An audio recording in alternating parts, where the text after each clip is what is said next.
All right, Charlotte. Hey, Charlotte, explain yourself. What's going on here? Yeah, that's part of this.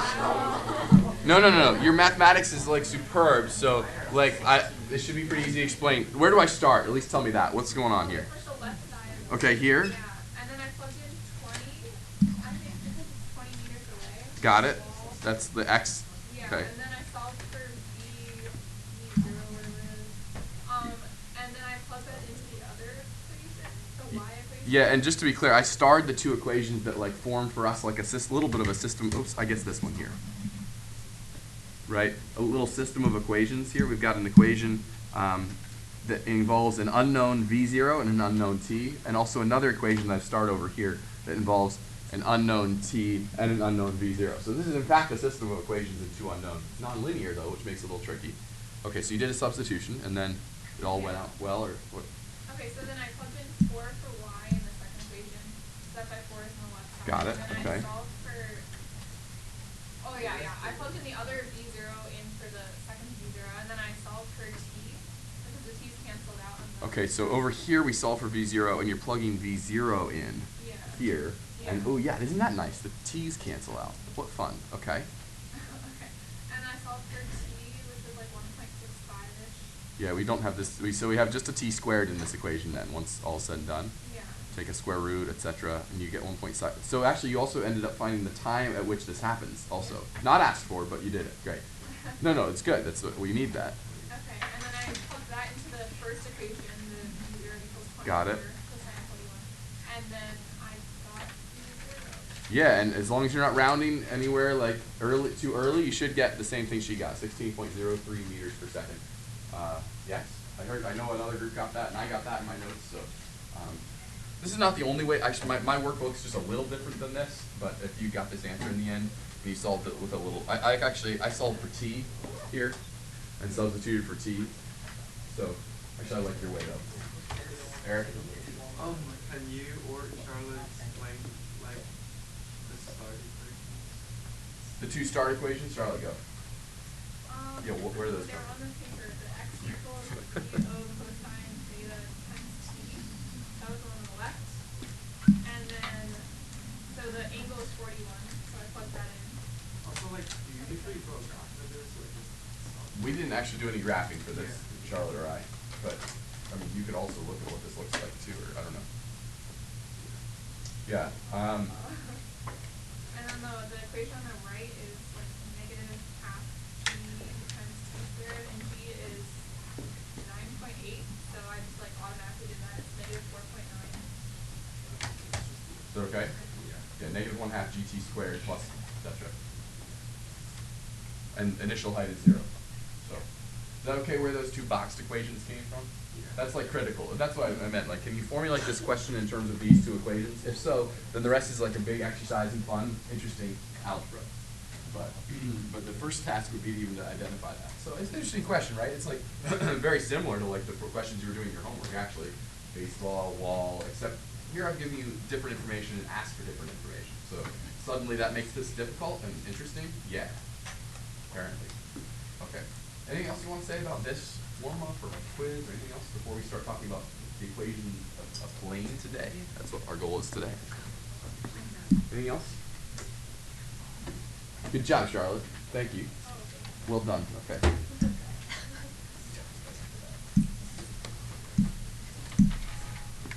And then your group, I guess, too. Maybe you help each other out.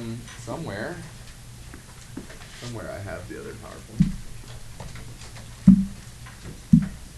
There it is. Equations of planes. Let's do that today. Okay. So we have, by the way, we have 2 lessons to finish with today. We're going to lecture on planes today. I'm going to give a lecture on linear systems tomorrow. We'll talk about what that means tomorrow. And then we'll round out this today and tomorrow.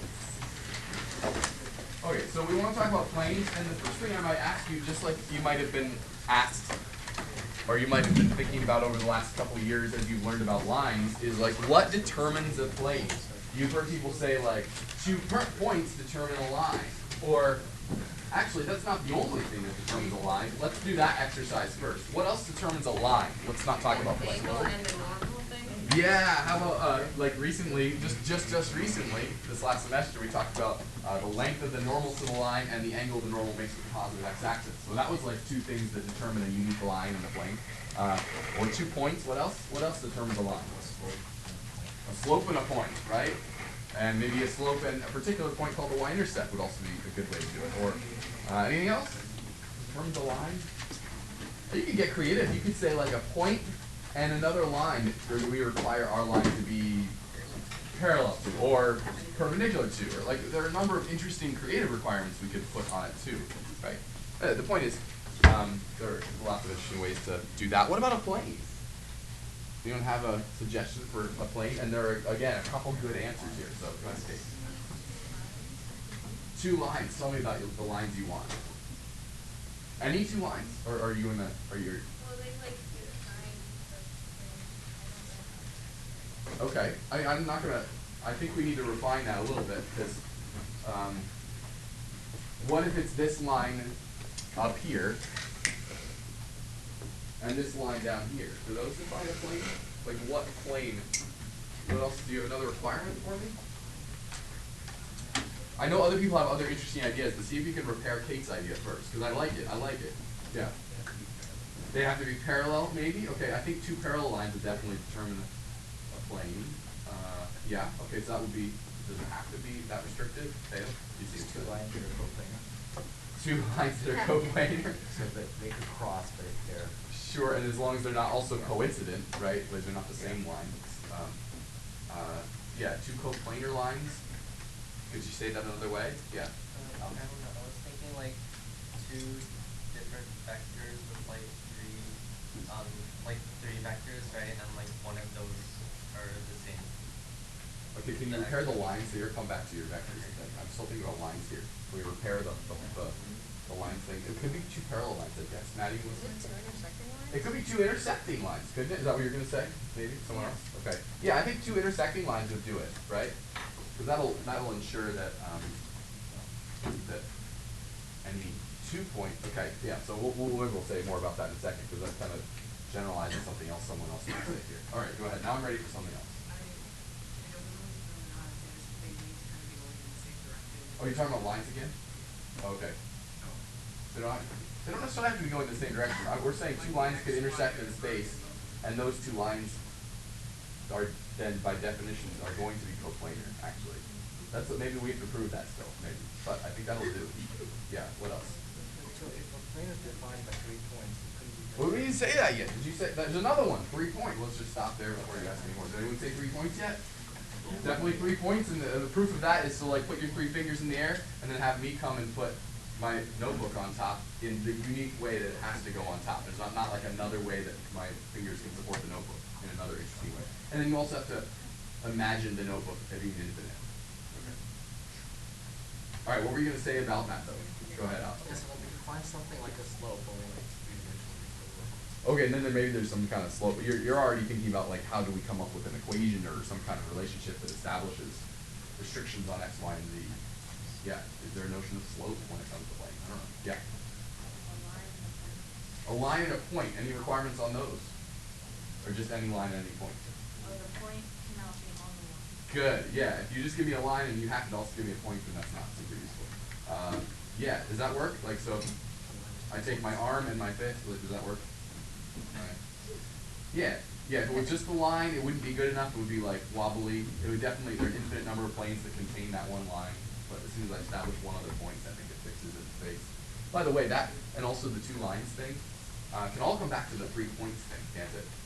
Because really, when you give me a line, you've really just given me an infinite set of points to choose from. Maybe I'll pick 2 of them, along with your other point, and then we're back to where we were without it. What else? Something related to like the normal for everything, so, like a vector and then a point on the plane. Okay. A vector that's perfect, that's normal to the plane. You looked ahead, didn't you? You already researched this, didn't you, Thomas?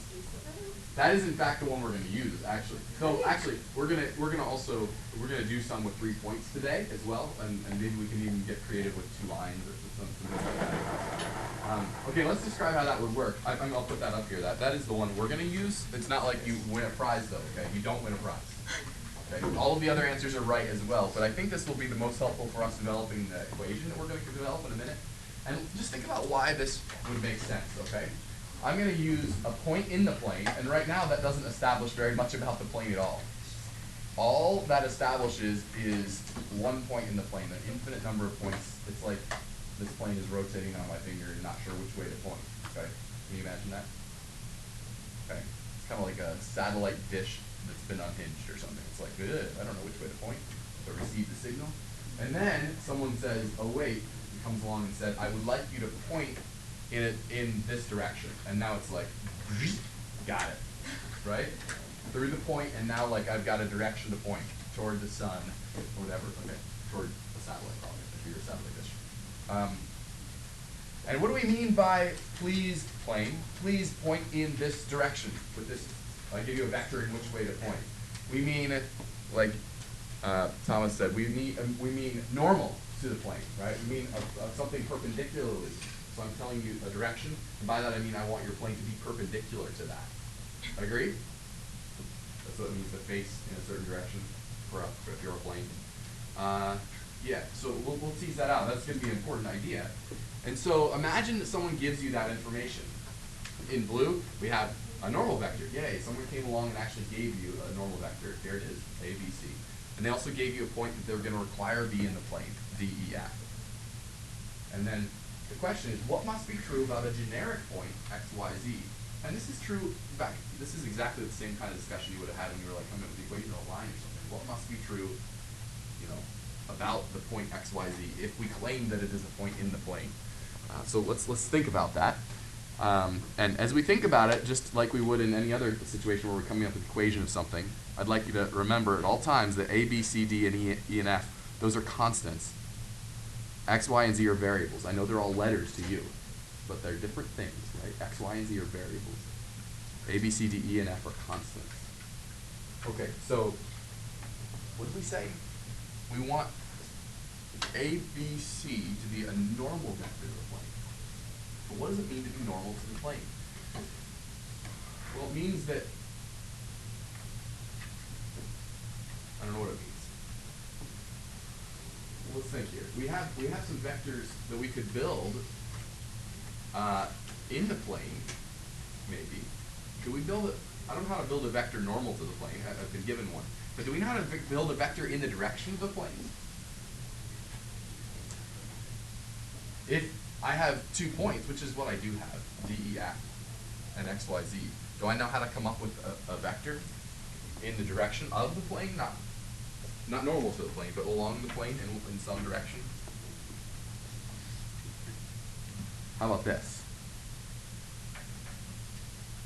How do we build a vector from D, E, F to X, Y, Z? Yeah, how about like the old HMT rules, right? We subtract. Okay, so now we have a vector that's in the direction of the plane. This is a vector that like points parallel to the plane, you might say. What do you want to be true? If you have this vector in red and the normal vector in blue, what do you think is that? They should be perpendicular. Like the blue vector, the normal vector should have the property that it is perpendicular to all vectors of the form in the red, right? So then fill in the next gap. What are we going to do, if you think? We required that if we require the blue and red vectors to be perpendicular, then what do you want to require? That, what if I told you that the blue vector and the red vector, blue vector and the red vector are orthogonal? What would you tell me needs to be true? The dot product equals 0. And then the rest of this just falls right out, right? So here we go. We're going to dot these two things. Again, at every stage, keep in mind that A, B, and C, and D, and E, and F are all constants, and X, Y, and Z are variables. So when we dot those, we get A times X minus D, B times Y minus D, and C times Z minus F. And we add them up. That's what it means to take the dot product. And we're requiring that it be 0. For an arbitrary point X, Y, Z, it's got to still be true that this holds. And then maybe we collect everything that's not got an X, Y, and a Z over on the right side, and we make the again, we notice, we make the observation that in green, that's all just a constant. So what do we have when we're staring at this? What do we have? We have something times x plus something times y plus something times z equals something. So that's the equation of a plane. If you ever see one in the wild, you'll know. Something times x plus something times y plus something times z equals something. And notice here that I've changed letters a little bit. Actually, the big A, big B, and big C do correspond to the little a, little b, and little c above, but I changed to capitals because the big D doesn't correspond. I'm just trying to collect these in a helpful way. It's all, I don't know, I didn't know how else to do this. All of this is just one constant, so I just want to have you recognize that.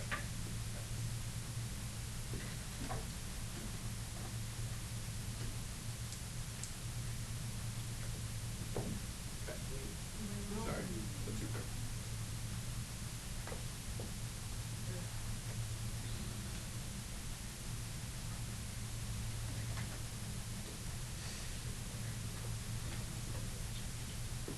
Okay, I'm gonna put it up here again. Here, don't worry.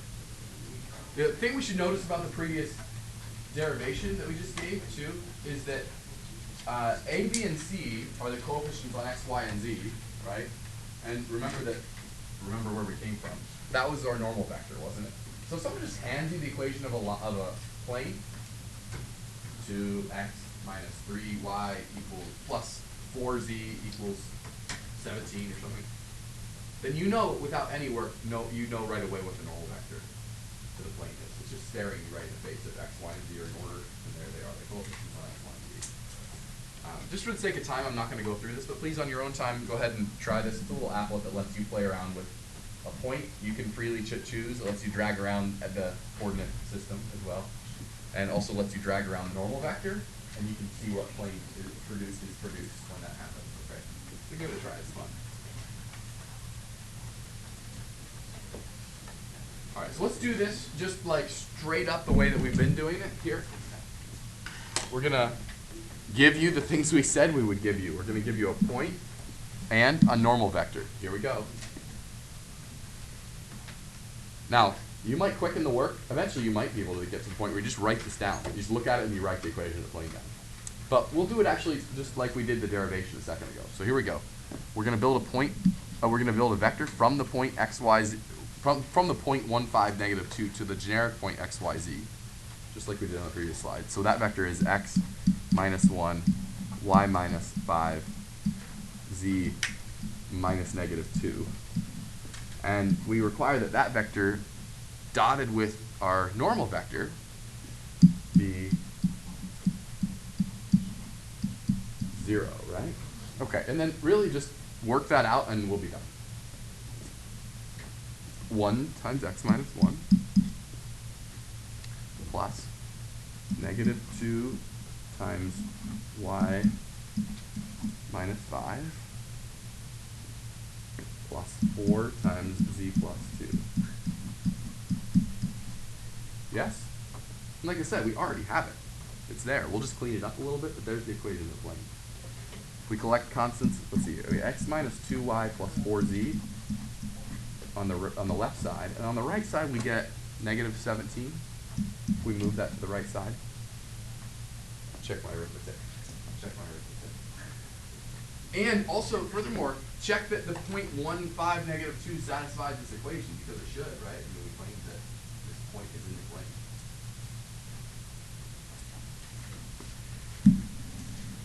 And if you like it, then let's box it. There we go. Notice again that the normal vector is just staring you in the face. It's the coefficients on x, y, and z. So maybe, do you see how maybe we could write this down without any work? You already know, before we start, that it's going to be 1x minus 2y plus 4z equals, okay, wait, but where did this come from? Can you do a little quick mental calculation? Come up with that number? What would that be? What's negative 17?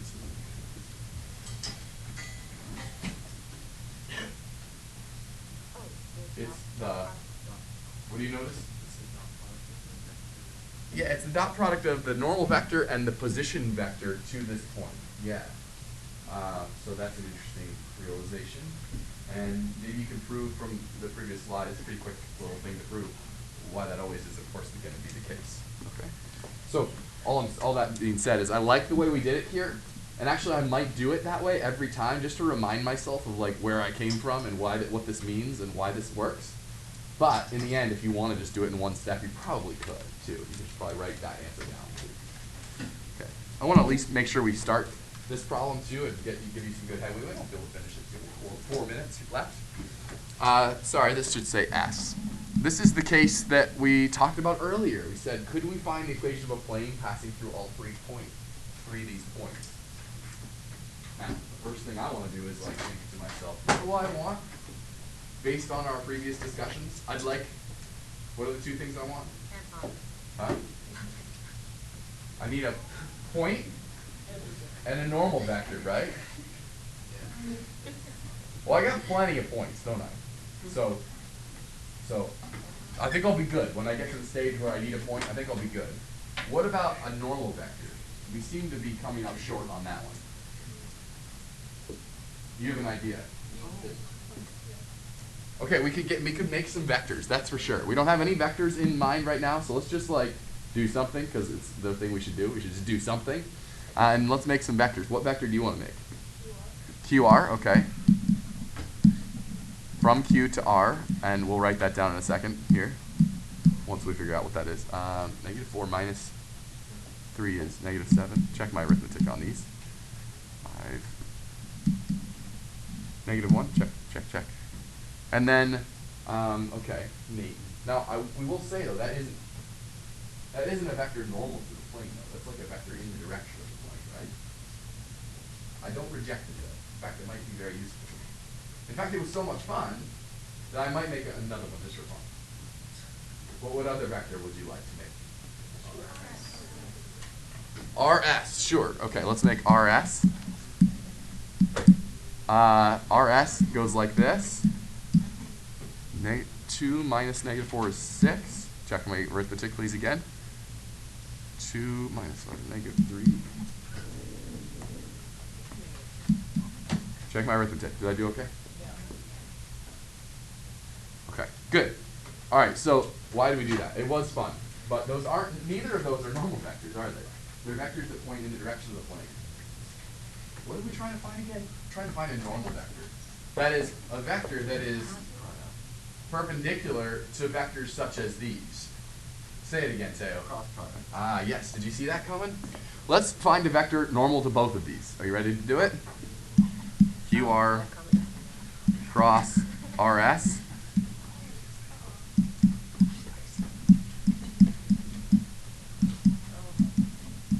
And then, I mean, that was the big power play. The rest of this is just going to be computation, but that was fun. I'll do it kind of longhand just to remind you how this goes, right? But feel free to go quicker on this process if you're getting good at it.